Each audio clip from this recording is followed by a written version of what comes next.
नमस्कार दोस्तों, स्वागत है आपका आज के मुख्य समाचारों में। जी हां दोस्तों, आपको यहां पर देखने को मिलेंगी सुबह से लेकर शाम तक की तमाम बड़ी खबरें मुख्य समाचार ब्रेकिंग न्यूज अपडेट्स के रूप में। तो चलिए दोस्तों, जान लेते हैं आज की पहली बड़ी खबर। जुलाई में हो सकती है भारत और अमेरिका के बीच ट्रेड डील। अमेरिकी वाणिज्य मंत्री बोले, ऐसा रास्ता निकाला जो दोनों देशों के लिए फायदेमंद है। जी हां दोस्तों, भारत और अमेरिका के बीच में जुलाई तक ट्रेड डील साइन होने की संभावना है। अमेरिकी वाणिज्य मंत्री हावर्ड लुटनिक ने सोमवार को कहा कि भारत और अमेरिका के बीच बहुत जल्द ही ट्रेड डील हो जाएगी, क्योंकि दोनों देशों ने एक ऐसा रास्ता खोज लिया है जो दोनों के लिए फायदेमंद है। दरअसल दोस्तों, लुटनिक ने यह बात वाशिंगटन में US India strategic partnership forum के लीडरशिप समिट में कही। चलिए दोस्तों, जान लेते हैं अगली खबर। ऑपरेशन सिंदूर पर इंडिया ब्लॉक की बैठक, 16 दल शामिल। प्रधानमंत्री से संसद का विशेष सत्र बुलाने की मांग। आम आदमी पार्टी, एनसीपी, शरद पवार शामिल नहीं हुई। जी हां दोस्तों, ऑपरेशन सिंदूर पर संसद का विशेष सत्र बुलाने के लिए इंडिया ब्लॉक की मंगलवार को नई दिल्ली में बैठक हुई। इसमें 16 विपक्षी पार्टियों ने हिस्सा लिया। टीएमसी सांसद डेरेक ओब्रायन ने जानकारी दी कि सभी दलों ने प्रधानमंत्री को पत्र लिखकर संसद का विशेष सत्र बुलाने की मांग की है। आम आदमी पार्टी मीटिंग में शामिल नहीं हुई। डेरेक ने बताया कि आम आदमी पार्टी बुधवार को प्रधानमंत्री को अलग से चिट्ठी भेजेगी। चलिए दोस्तों, जान लेते हैं अगली खबर। भारत को 48 घंटे में घुटनों पर लाने की हसरत पाले बैठा था पाकिस्तान, 8 घंटे में हुआ चित्त, बोले सीडीएस अनिल चौहान। दरअसल दोस्तों, chief of defence staff general Anil Chauhan ने पुणे विश्वविद्यालय में भविष्य के युद्ध और युद्ध कला विषय पर अपने संबोधन में ऑपरेशन सिंदूर पर महत्वपूर्ण बातें बताई। उन्होंने कहा कि भारत ने 48 घंटे की लड़ाई 8 घंटे में ही पूरी कर ली और इसी दौरान पाकिस्तान ने बातचीत का प्रस्ताव पेश किया। उन्होंने बताया कि यह ऑपरेशन दर्शाता है कि युद्ध केवल स्ट्राइक नहीं बल्कि राजनीति का भी हिस्सा होता है। सीडीएस ने कहा कि ऑपरेशन सिंदूर में जहां युद्ध और राजनीति एक साथ चल रहे थे, वहीं हमें बेहतर काउंटर ड्रोन सिस्टम होने का फायदा मिला। सीडीएस ने कहा कि 10 मई की रात 1 बजे पाकिस्तान युद्ध हार गया था। 48 घंटों की लड़ाई हमने 8 घंटे में खत्म कर ली। चलिए दोस्तों, जान लेते हैं अगली बड़ी खबर। पहलगाम हमले के आतंकी के बचाव में पाकिस्तानी नेता। पंजाब असेंबली का स्पीकर बोला, भारत ने बिना जांच के सैफुल्लाह को जिम्मेदार ठहराया। जी हां दोस्तों, पाकिस्तान की पंजाब असेंबली के स्पीकर मलिक अहमद खान ने पहलगाम में हुए आतंकी हमले के आरोपी और लश्कर तैयबा के कमांडर सैफुल्लाह खालिद का बचाव किया है। मलिक ने 1 जून को मीडिया को दिए इंटरव्यू में कहा कि भारत ने बिना किसी जांच के सैफुल्लाह को पहलगाम हमले के लिए जिम्मेदार ठहरा दिया था। भारतीय अधिकारियों ने हमले के कुछ ही दिनों के भीतर सैफुल्लाह के खिलाफ एफआईआर दर्ज कर दी, लेकिन उसके पास इस आरोप का कोई सबूत नहीं है। चलिए दोस्तों, जान लेते हैं अगली खबर। जैसलमेर में रोजगार कार्यालय का अफसर जासूसी के आरोप में गिरफ्तार हुआ। पाकिस्तान भेज रहा था कई जानकारियां। जी हां दोस्तों, राजस्थान के जैसलमेर से एक चौंकाने वाला मामला सामने आया है। दरअसल दोस्तों, यहां के रोजगार कार्यालय में कार्यरत सहायक प्रशासनिक अधिकारी शकूर खान को जासूसी के आरोप में गिरफ्तार किया गया है। दरअसल दोस्तों, राजस्थान इंटेलिजेंस की टीम ने उसे जयपुर में पूछताछ के बाद गिरफ्तार कर लिया। सीआईडी सुरक्षा के महानिरीक्षक विष्णुकांत गुप्ता ने बताया कि शकूर खान की गतिविधियां पिछले कुछ समय से संदिग्ध पाई जा रही थी। उस पर नजर रखी जा रही थी। जांच में सामने आया कि वह पाकिस्तान दूतावास में काम कर चुके कुछ लोगों, खासकर अहसान उर रहीम उर्फ दानिश और सोहेल कमर के संपर्क में था। चलिए दोस्तों, जान लेते हैं अगली खबर। अहमदाबाद में 24 घंटे में कोरोना के 60 मामले। देश में एक्टिव केस 4000 के पार। महाराष्ट्र में 2 की जान गई। अब तक 38 मौतें। जी हां दोस्तों, देश में कोरोना के मामले एक बार फिर से तेजी से बढ़ रहे हैं। गुजरात के अहमदाबाद में पिछले 24 घंटे में कोरोना के 60 मामले सामने आए। राजकोट में एसपी हिमकर सिंह भी कोरोना पॉजिटिव पाए गए। वे फिलहाल होम आइसोलेशन में है। वहीं दोस्तों, देश भर में पिछले 24 घंटे के दौरान कोरोना से 5 लोगों की मौत हो गई। इनमें केरल, तमिलनाडु और पश्चिम बंगाल में 1-1 और महाराष्ट्र में 2 मौतें हुई। जनवरी से अब तक देश में कोरोना से 38 मौतें हो चुकी है। इनमें से 31 की मौतें बीते 4 दिन में हुई। वहीं दोस्तों, महाराष्ट्र में सबसे ज्यादा 10 मौतें हुई है। भारत में कोरोना मरीजों का आंकड़ा अब 4000 को पार कर गया है। चलिए दोस्तों, जान लेते हैं अगली खबर। क्या one nation one husband BJP की नई योजना है? बीजेपी के घर घर सिंदूर अभियान पर मुख्यमंत्री मान का सवाल। जी हां दोस्तों, पंजाब के मुख्यमंत्री भगवंत मान ने घर घर सिंदूर अभियान को लेकर मंगलवार को भारतीय जनता पार्टी भाजपा पर निशाना साधा। उन्होंने भगवा पार्टी पर सिंदूर के नाम पर राजनीति करने का आरोप लगाया। लुधियाना पश्चिम सीट पर हो रहे उपचुनाव के लिए प्रचार करते हुए सीएम मान ने कहा कि हम इसके बारे में क्या कर सकते हैं, आप सिंदूर के नाम पर वोट मांग रहे हैं। इन्होंने सिंदूर को मजाक की चीज बना दिया। सीएम यही नहीं रुके, उन्होंने आगे भाजपा से पूछा कि क्या वन नेशन वन हस्बैंड आपकी नई योजना है? आम आदमी पार्टी सीएम के इस बयान पर विवाद खड़ा हो सकता है। भाजपा उन्हें घेर सकती है। चलिए दोस्तों, जान लेते हैं अगली खबर। राहुल गांधी कार्यकर्ताओं से बोले, रेस का घोड़ा बनना है। विधायक ने कहा, एमपी में चुनाव जिताने वाला नेता नहीं। राहुल गांधी ने कहा, 10 ऐसे नेता हैं। दरअसल दोस्तों, लोकसभा में नेता प्रतिपक्ष राहुल गांधी ने मध्य प्रदेश में संगठन सृजन अभियान की शुरुआत की। उन्होंने भोपाल में 6 घंटे में अलग अलग अलग बैठकें की। कार्यकर्ताओं को संबोधित करते हुए उन्होंने संगठन को लेकर एक कहानी सुनाते हुए कहा कि 3 तरह के घोड़े होते हैं। एक रेस वाला घोड़ा जो दौड़कर आगे जाता है, दूसरा घोड़ा बारात वाला जो बारात तक ही चल पाता है, तीसरा घोड़ा लंगड़ा होता है जो किसी काम का नहीं होता। उन्होंने कहा कि हमें रेस का घोड़ा बनना है, दौड़कर आगे जाना है। चलिए दोस्तों जान लेते हैं अगली खबर। बाढ़ और लैंडस्लाइड से नॉर्थ ईस्ट राज्यों में 37 लोगों की मौत। सिक्किम में हेलीकॉप्टर से 36 लोगों का रेस्क्यू किया गया। एमपी राजस्थान समेत 20 राज्यों में बारिश का अलर्ट। जी हां दोस्तों, देश के पूर्वोत्तर राज्यों में 29 मई को मानसून ने दस्तक दी थी। 5 दिन बीत जाने के बाद भी मानसून वहीं ठहरा हुआ है। इसके चलते मणिपुर, असम, अरुणाचल प्रदेश, त्रिपुरा, मेघालय, मिजोरम और अब सिक्किम में तेज बारिश हो रही है। आज एमपी राजस्थान समेत 20 राज्यों में बारिश का अलर्ट है। वहीं दोस्तों नॉर्थ ईस्ट राज्यों में बाढ़ लैंडस्लाइड से अब तक 36 लोगों की मौत हो चुकी है। असम के 22 जिलों में 5.35 लाख से ज्यादा लोग बाढ़ से प्रभावित हैं और अब तक 11 लोगों की मौत हुई है। 15 नदियां उफान पर है। सड़क, रेल और बोट सर्विस प्रभावित है। वहीं दोस्तों कुल मिलाकर 165 राहत शिविरों में 31,212 लोगों को ठहराया जा चुका है। वहीं दोस्तों दूसरी ओर बिहार के सीवान में सोमवार को आंधी बारिश के बाद दीवार, पेड़ गिरने से अलग अलग इलाकों में 2 महिला समेत 7 लोगों की मौत हो गई है। जयपुर में भी दीवार गिरने से एक महिला की जान चली गई, जबकि मध्य प्रदेश के 38 जिलों में आज आंधी और बारिश का अलर्ट जारी किया गया है। चलिए दोस्तों जान लेते हैं अगली बड़ी खबर। हरिद्वार जमीन घोटाले में धामी सरकार का तगड़ा एक्शन। डीएम, एसडीएम समेत दर्जन भर अधिकारी सस्पेंड हुए। विजिलेंस विभाग करेगा जांच। जी हां दोस्तों, उत्तराखंड के हरिद्वार में भूमि घोटाले मामले में तगड़ा एक्शन हुआ है। नगर निगम के भूमि घोटाले में हरिद्वार के जिलाधिकारी, उप जिलाधिकारी और निगम के आयुक्त को तत्काल प्रभाव से सस्पेंड कर दिया गया है। पुष्कर सिंह धामी सरकार की इस कार्रवाई से अधिकारियों में हड़कंप मचा हुआ है। चलिए दोस्तों जान लेते हैं अगली बड़ी खबर। सीडीएस चौहान बोले, नुकसान महत्वपूर्ण नहीं बल्कि परिणाम महत्वपूर्ण है। पहलगाम अटैक से पहले पाकिस्तानी आर्मी चीफ ने भारत और हिंदुओं के खिलाफ जहर उगला था। जी हां दोस्तों, chief of defence staff CDS general Anil Chauhan ने मंगलवार को कहा कि भारत आतंक और न्यूक्लियर ब्लैकमेलिंग की छाया में रहने वाला नहीं है। प्रोफेशनल मिलिट्री फोर्स पर असफलताओं और नुकसान का असर नहीं पड़ता। आपको अपना मनोबल बनाए रखने की जरूरत है। नुकसान महत्वपूर्ण नहीं है बल्कि परिणाम महत्वपूर्ण है। उन्होंने कहा कि पहलगाम में जो कुछ हुआ उससे कुछ हफ्ते पहले ही पाकिस्तान आर्मी चीफ जनरल असीम मुनीर ने भारत और हिंदुओं के खिलाफ जहर उगला था। चलिए दोस्तों जान लेते हैं अगली खबर। पाकिस्तान में कराची जेल से 216 कैदी भागे। भूकंप के बाद अफरा तफरी में मेन गेट से फरार। 80 से ज्यादा दोबारा पकड़े गए। जी हां दोस्तों, पाकिस्तान के कराची की मलिर जेल से सोमवार रात 216 कैदी फरार हो गए। जेल प्रशासन के मुताबिक कराची में आए भूकंप के झटकों के बाद एहतियातन के तौर पर कैदियों को बैरकों से बाहर निकाला गया था। जियो न्यूज के मुताबिक इसी दौरान मौके का फायदा उठाकर कैदी मेन गेट से फरार हो गए। इनमें से करीब 80 कैदियों को दोबारा पकड़ लिया गया है, जबकि 135 कैदी अभी भी फरार हैं। जेल सुप्रीडेंट अरशद शाह ने मंगलवार तड़के इसकी पुष्टि की। चलिए दोस्तों जान लेते हैं अगली खबर। टाटा हैरियर ईवी हुई लॉन्च। लैंड रोवर की ताकत, 627 किलोमीटर की range, life time warranty. Game बदलने आ गई है नई हैरियर इलेक्ट्रिक। जी हां दोस्तों, टाटा मोटर्स ने 3 जून को भारतीय बाजार में mid size electric SUV Harrier EV को लॉन्च कर दिया। कार को 65 किलोवाट और 75 किलोवाट बैटरी पैक के साथ पेश किया गया है। कंपनी का दावा है कि ये एक बार फुल चार्ज पर 627 किलोमीटर तक चलेगी। कंपनी ने हैरियर ईवी को 3 वेरिएंट एडवेंचर, फियरलेस और एम्पावर्ड में पेश किया है। इसकी शुरुआती एक शोरूम कीमत 21,50,000 रुपए के आसपास है। बुकिंग 2 जुलाई से शुरू होगी। टाटा कार के बैटरी पैक के साथ लाइफ टाइम और अनलिमिटेड वारंटी भी दे रही है। इसके अलावा 4 साल तक फ्री कनेक्टेड कार टेक्निक भी मिलेगी। दोस्तों, कार में ऑल व्हील ड्राइव ऑप्शन के साथ कई ऑफ रोडिंग मोड्स भी मिलेंगे। इनमें 360 डिग्री कैमरे के साथ ट्रांसपेरेंट मोड, बूस्ट मोड जैसे फीचर शामिल है। वहीं सेफ्टी के लिए 7 एयरबैग के साथ एडवांस ड्राइविंग असिस्ट सिस्टम के 22 लेवल 2 फीचर्स मिलेंगे। इसका मुकाबला महिंद्रा XEV 9e और BYD Atto 3 से होगा। चलिए दोस्तों जान लेते हैं अगली बड़ी खबर। पाकिस्तान के लिए जासूसी के शक में पंजाब से गिरफ्तारी। ऑपरेशन सिंदूर की जानकारी भेज रहा था। मोबाइल में ISI एजेंटों के नंबर भी मिले। जी हां दोस्तों, पाकिस्तान के लिए जासूसी करने के शक में पंजाब के तरन तारन से एक व्यक्ति को गिरफ्तार किया गया है।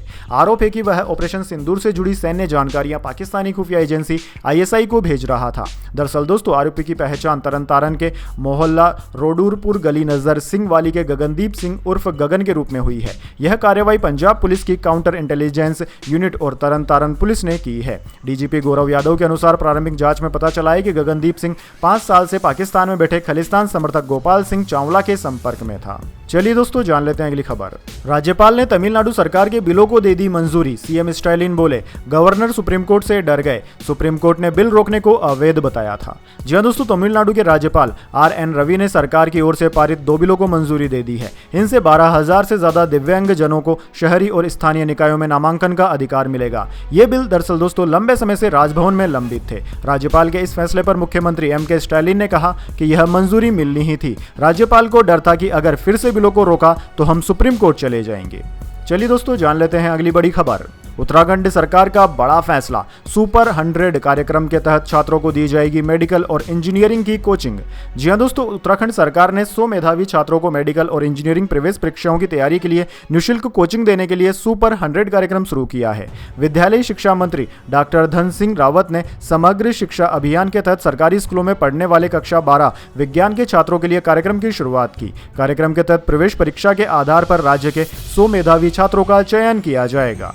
चलिए दोस्तों जान लेते हैं इसके बाद अगली बड़ी खबर, लेकिन उससे पहले मेरी आपसे छोटी सी रिक्वेस्ट है, अगर दोस्तों आपको अभी तक हमारी न्यूज़ पसंद आई है तो इसे छोटा सा लाइक जरूर दे दीजिए, और अगर आपको पसंद नहीं आई है तो बेशक आप डिसलाइक भी कर सकते हैं, लेकिन दोस्तों लाइक और डिसलाइक जरूर कीजिए, क्योंकि दोस्तों यही हमारी मेहनत का फल होता है और इसी से हमें पता चलता है कि आपको हमारी वीडियोज़ पसंद आ रही है या नहीं। तो चलिए दोस्तों जान लेते हैं अगली बड़ी खबर। सेंसेक्स 636 अंक गिरकर 80,737 पर बंद, निफ्टी भी 174 अंक फिसला। एनर्जी और बैंकिंग शेयरों में ज्यादा गिरावट रही। जी हां दोस्तों, शेयर बाजार में 3 जून को गिरावट रही। सेंसेक्स 636 अंक गिरकर 80,737 के स्तर पर बंद हुआ। वहीं निफ्टी में भी 174 अंकों की गिरावट रही। ये 24,542 के स्तर पर बंद हुआ। आज दोस्तों सेंसेक्स के 30 शेयरों में से 29 में गिरावट और सिर्फ 1 में बढ़त रही। वहीं निफ्टी 50 के 43 शेयर लाल निशान के साथ बंद हुए। बैंकिंग, IT और एनर्जी शेयर से सबसे ज्यादा फिसले। वहीं दोस्तों बात करें निफ्टी 50 के टॉप गेनर और टॉप लूजर स्टॉक्स की, तो दोस्तों आज के मार्केट में निफ्टी 50 के टॉप गेनर्स में अडानी पोर्ट्स, अडानी एंटरप्राइजेज और कोल इंडिया रहे, जबकि निफ्टी 50 के टॉप लूजर्स में ग्रासिम, श्रीराम फाइनेंस और बजाज ऑटो रहे। चलिए दोस्तों जान लेते हैं अगली खबर। आज चांदी 2,178 रुपए बढ़कर 99,939 रुपए पर पहुंची। सोना भी 282 रुपए महंगा होकर 96,962 रुपए प्रति किलोग्राम पर पहुंचा। इस साल 1 लाख के पार जा सकता है। जी हां दोस्तों, सोने और चांदी के दाम में आज बढ़त देखने को मिली। Indian bullion and jewellers association के अनुसार 10 ग्राम 24 कैरेट सोने का दाम 282 रुपए बढ़कर 96,962 रुपए पर पहुंच गया। इससे पहले सोने की कीमत 96,680 रुपए प्रति 10 ग्राम पर थी। वहीं दोस्तों चांदी का भाव 2,178 रुपए बढ़कर 99,939 रुपए हो गया है। इससे पहले चांदी का भाव 97,761 रुपए प्रति किलोग्राम पर था। चलिए दोस्तों जान लेते हैं अगली बड़ी खबर। पाकिस्तान में टिकटॉक स्टार सना की बर्थडे पर हत्या, घर में घुसकर गोली मारी, मेहमान बनकर आया था हमलावर, हुआ गिरफ्तार। जी हां दोस्तों, पाकिस्तान में सोशल मीडिया इन्फ्लुएंसर सना मोहम्मद की उनके ही घर में गोली मारकर हत्या कर दी गई। घटना इस्लामाबाद के G13 इलाके में हुई। गोली मारने के बाद हमलावर फरार हो गया। वहीं दोस्तों मीडिया रिपोर्ट्स के अनुसार 2 जून को ही सना का 17वां जन्मदिन भी था। उनके जन्मदिन पर एक शख्स रिश्तेदार बनकर घर में घुसा था। पुलिस का कहना है कि आरोपी ने पहले सना से घर के बाहर कुछ देर बात की और फिर घर के अंदर आकर गोलियां चलाई। सना को बहुत नजदीक से 2 गोलियां लगी, जिसके बाद उन्होंने मौके पर ही दम तोड़ दिया। चलिए दोस्तों जान लेते हैं अगली खबर। कर्नाटक हाईकोर्ट ने कमल हसन को फटकार लगाई, कहा किस आधार पर बयान दिया, आप इतिहासकार हैं। एक्टर बोले थे कन्नड़ भाषा तमिल से निकली। जी हां दोस्तों, कर्नाटक हाईकोर्ट ने एक्टर, डायरेक्टर और नेता कमल हसन को कन्नड़ भाषा पर टिप्पणी करने के लिए मंगलवार को फटकार लगाई। कोर्ट ने कहा कि आपने किस आधार पर यह बयान दिया है, क्या आप इतिहासकार हैं या फिर भाषाविद हैं, आप कमल हसन हो या कोई और, आपके पास किसी की भावनाओं को ठेस पहुंचाने का अधिकार नहीं है। वहीं अब इस मामले की अगली सुनवाई दोस्तों 10 जून को होनी है। चलिए दोस्तों जान लेते हैं अगली बड़ी खबर।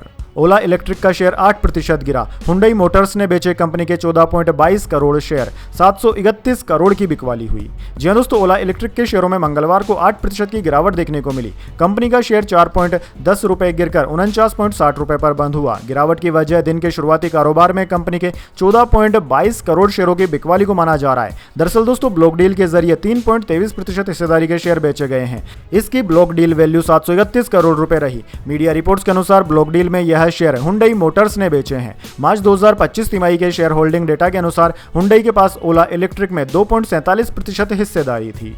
चलिए दोस्तों जान लेते हैं अगली खबर। सीनियर साइंटिफिक ऑफिसर एग्जाम की मॉडल आंसर की हुई जारी, कैंडिडेट्स कल से दर्ज करा सकेंगे आपत्ति, 6 जून है लास्ट डेट। जी दोस्तों, राजस्थान लोक सेवा आयोग की ओर से सीनियर साइंटिफिक ऑफिसर गृह विभाग परीक्षा 2024 के अंतर्गत DNA division, cyber forensic division, narcotics division, physics division and toxicology division विषय की मॉडल आंसर की आयोग की वेबसाइट पर जारी कर दी गई है। इस संबंध में विस्तृत सूचना आयोग की वेबसाइट पर उपलब्ध है। ऐसे में अगर आपने भी यह परीक्षा दी है तो आप अपनी आंसर की को मैच कर सकते हैं, और अगर आपको किसी प्रश्न पर आपत्ति है तो आप आपत्ति भी दर्ज करा सकते हैं। इसकी अंतिम तिथि 6 जून है। चलिए दोस्तों जान लेते हैं अगली खबर। एसबीआई हर घर लक्ष्मी स्कीम की ब्याज दरों में कटौती करेगा, लखपति बनने के लिए हर महीने जमा करने होंगे 610 रुपए। जी हाँ दोस्तों, भारतीय स्टेट बैंक यानी कि एसबीआई ने हर घर लक्ष्मी स्कीम की ब्याज दरों में 0.20% की कटौती की है। इसमें अब सामान्य नागरिकों को अधिकतम 6.55% और वरिष्ठ नागरिकों को अधिकतम 7.05% सालाना ब्याज मिलेगा। दरअसल दोस्तों, हर घर लक्ष्मी योजना एक खास रिकरिंग डिपॉजिट यानी कि आरडी स्कीम है। इस स्कीम के तहत आप हर महीने छोटी छोटी रकम जमा करके 1 लाख या इससे ज्यादा रुपए इंतजाम कर सकते हैं। इसमें 10 साल तक हर महीने 610 रुपए जमा करने पर आपका 1 लाख रुपए का फंड तैयार हो जाएगा। चलिए दोस्तों जान लेते हैं अगली बड़ी खबर। धूम मचाने को तैयार है रणवीर कपूर, आयन मुखर्जी करेंगे डायरेक्ट। जी हाँ दोस्तों, इतने सालों में आदित्य चोपड़ा ने धूम को भारतीय सिनेमा की सबसे बड़ी फ्रेंचाइजी बना दिया है। धूम 2004, धूम 2 2006 और धूम 3 2013 के साथ लगातार मजबूत होती गई। पिछले 12 सालों से धूम 4 की वापसी को लेकर कई खबरें सामने आई, लेकिन पता चला कि अब 2026 में आदित्य चोपड़ा धूम 4 की शूटिंग शुरू करने के लिए पूरी तरह से तैयार हैं। दरअसल दोस्तों, सूत्रों की माने तो आदित्य चोपड़ा ने लेखक श्रीधर राघवन के साथ मिलकर धूम 4 की स्क्रिप्ट को फाइनल करने का काम शुरू कर दिया है। आदित्य चोपड़ा धूम 4 की कहानी और स्क्रीन प्ले पर लेखक श्रीधर राघवन के साथ मिलकर बहुत करीब से काम कर रहे हैं। फिलहाल दोनों एक ऐसी कहानी के ड्राफ्ट पर काम कर रहे हैं जो धूम 4 के रिबूट को लेकर बनी बड़ी उम्मीदों पर खरी उतर सके। चलिए दोस्तों जान लेते हैं अगली बड़ी खबर। राहुल गांधी बोले, डोनाल्ड ट्रंप का फोन आया, नरेंद्र तुरंत सरेंडर हो गए, इतिहास गवाह है, यही आरएसएस और बीजेपी का कैरेक्टर है, कांग्रेस के शेर शेरनियां कभी नहीं झुकते।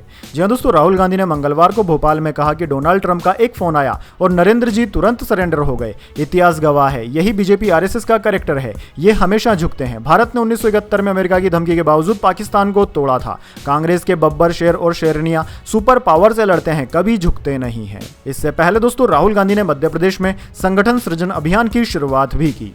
चलिए दोस्तों जान लेते हैं अगली खबर। न्यूजीलैंड में एमपी ने संसद में अपनी न्यूड फोटो दिखाई, कहा ये एआई से 5 मिनट में बनी, डीप फेक रोकने के लिए कानून बने।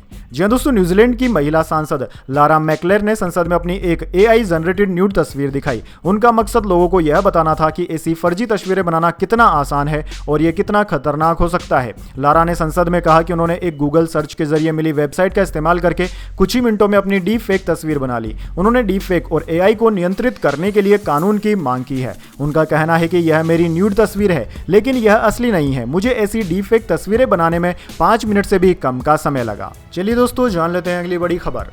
मानहानि का केस होने पर प्रशांत किशोर की पहली प्रतिक्रिया, डराने वाला कोई पैदा नहीं हुआ। दरअसल दोस्तों, मंत्री अशोक चौधरी की ओर से प्रशांत किशोर पर मानहानि का मुकदमा दर्ज कराया गया है। इस पर अब जनसुराज के संस्थापक प्रशांत किशोर की प्रतिक्रिया सामने आई है। दरअसल दोस्तों, मंगलवार को पत्रकारों से बातचीत में प्रशांत किशोर ने कहा कि हमको मानहानि मुकदमा और एफआईआर से डराने वाला कोई पैदा नहीं हुआ है। पत्रकारों से पीके ने कहा कि आप जिनका नाम ले रहे हैं वो जितनी बार चाहें उतनी बार मानहानि कर दें, जाकर एफआईआर कर दें। प्रशांत किशोर किसी से डरने वाला दिखता है? हम कोई बालू माफिया हैं क्या? हम शराब का धंधा करते हैं? किसी सरकारी पद पर हैं? डंके की चोट पर 3 साल से बिहार में अभियान चला रहे हैं और देख लीजिए आपके सामने आए हैं। एक भी हवलदार भी हमारे साथ नहीं है। जिस बिहार में मुखिया बनने के बाद 4 गनमैन लेकर घूमता है सुरक्षा के नाम पर, उसी बिहार में 3 साल से पैदल चल रहे हैं और हमको एक भी कुत्ता नहीं काटा। तो दोस्तों यह थी आज की तमाम बड़ी खबरें। इसके बाद दोस्तों बारी आती है आज के माइंड क्यूज क्वेश्चन की। जी हाँ दोस्तों, एक आसान से सवाल का जवाब देकर आप जीत सकते हैं एक सरप्राइज गिफ्ट हमारे यूट्यूब चैनल की ओर से। तो दोस्तों आज का सवाल आपकी स्क्रीन पर आ चुका है। संयुक्त राष्ट्र संघ में कुल कितने स्थायी सदस्य होते हैं?